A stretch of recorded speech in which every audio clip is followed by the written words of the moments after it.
Hello and welcome to myfinanceteacher.org. Let's have a quick look at a range of markets today, starting with the general stock market. S&P 500 is declining down into the daily cycle low, the end of the first daily cycle since the beginning of the intermediate cycle in late February. As you see over here, early in April, over 6th and 8th of April, we have been decreasing our allocation to general stock markets somewhere around here, not far from the top. And we are now waiting for this daily cycle low to take place before we get back into our positions in SPY, QQQ, and similar tickers. Usually these cycles last for around a couple of months. Sometimes, of course, they are short, like the previous cycle is short. So with the previous cycle being short and an average somewhere close to 1.5 to 2 months, it's possible that this cycle is going to continue for a short while, perhaps for another few days, to give us a bit of a combined average which is closer to the usual duration of the cycle. Looking at the Fib retracements, usually corrections retrace anywhere between 38, 50 or 62% retracement. These are the three most common areas. And as you see, S&P came close enough to 38% retracement. There's also the 50-day moving average, a little below current prices. So perhaps this might prove to be some sort of a support zone. But in my own opinion, remember, this is not investment advice. I just try to share my opinion with what's likely to take place with the stock market. In my opinion, it's likely that the correction continues perhaps down to the 50-day moving average. After all, the Fed is still not backing down much yet on its tightening policy, so the markets might be somewhat scared of that for a while. Looking at the short-term optimism index on SPY, it's quite volatile, so I like to look at the 10-day moving average. This is a short-term optimism, so it is pretty jumpy up and down. Last time I mentioned to the members at myfinanceteacher.org that usually these shorter-term daily cycles, rather than the intermediate cycles, take place when this green line is anywhere below 60, perhaps even below 50, but it should at least be below 60. At that time, this green line, the 10-day moving average of the optimism index, short-term optimism index, was still at 61, if memory serves well. Now it's down to 55. But I think there is still some potential for a further decline, for a further correction, for a more attractive buying opportunity.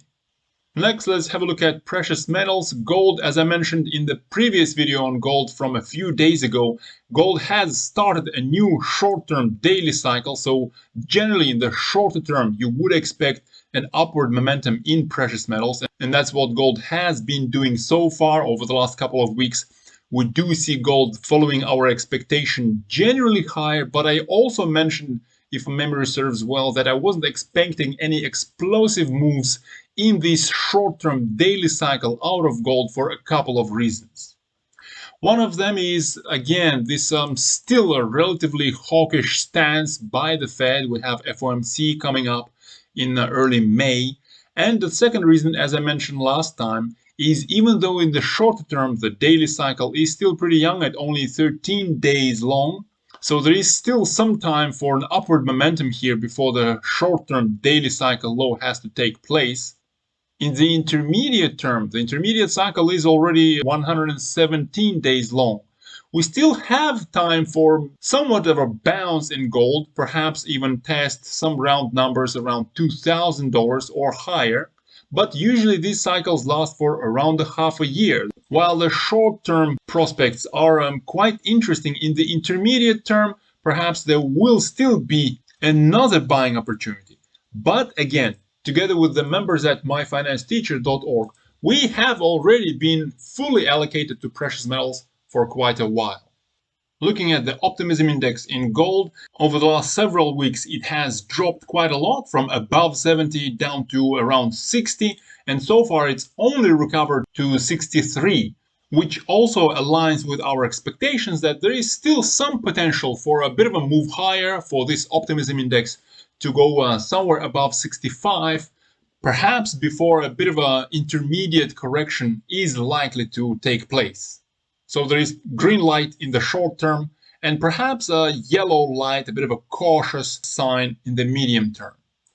Looking at energy, Crude oil is clearly coming down to the intermediate cycle low. Usually this cycle on crude oil lasts for around half a year, usually historically. Over the more recent history, since middle of 2017, these cycles lasted for under half a year. So the ongoing cycle is still a little bit shorter than average at 130 days. I still expect at least a couple of weeks or longer than that in the downward momentum in crude oil. Interestingly enough, while crude oil has already lost quite a lot since early March, XLE energy companies haven't really lost that much since early March. They did correct into middle of March, but since then have recovered a little bit, and they're mostly flatlined between the early March highs and the highs on Friday. By the way, back on Friday, as you see over here, I mentioned to the members at myfinancesteacher.org that I was reducing my XLE allocation down to a relatively small amount, which I might actually hold through any sort of correction in energy. So for timely updates on a range of assets, as you see over here, we do look at cryptocurrencies, at the general stock market, and energy, precious metals, as well as other commodities. So for these regular updates, you are more than welcome to join us at myfinancesteacher.org. Looking at the optimism index in crude oil, it has already dropped quite a lot from early March. It used to be above 65, it's now just above 45. Over the more recent history, over the last year or so, the intermediate cycle lows in crude oil came with this optimism index just below 50. So it might seem that now is the time to jump back in crude oil, as the optimism index has already dropped noticeably below 50. But if you look at longer history, historically, the intermediate cycle lows in crude oil came with this optimism index somewhere below 40. So I think with crude oil exploding so much higher back in February and March, there is still a lot of potential to cool down, to get rid of a lot of excessive optimism on the market. So while in the longer term there is definitely green light on energy, crude oil, in the shorter term though, perhaps one should still give crude oil more time to cool down after a bit of a spike in early March. And lastly, uranium is quite interesting. This is URA. Last time I looked at uranium, either publicly on YouTube or with the members at myfinancesteacher.org.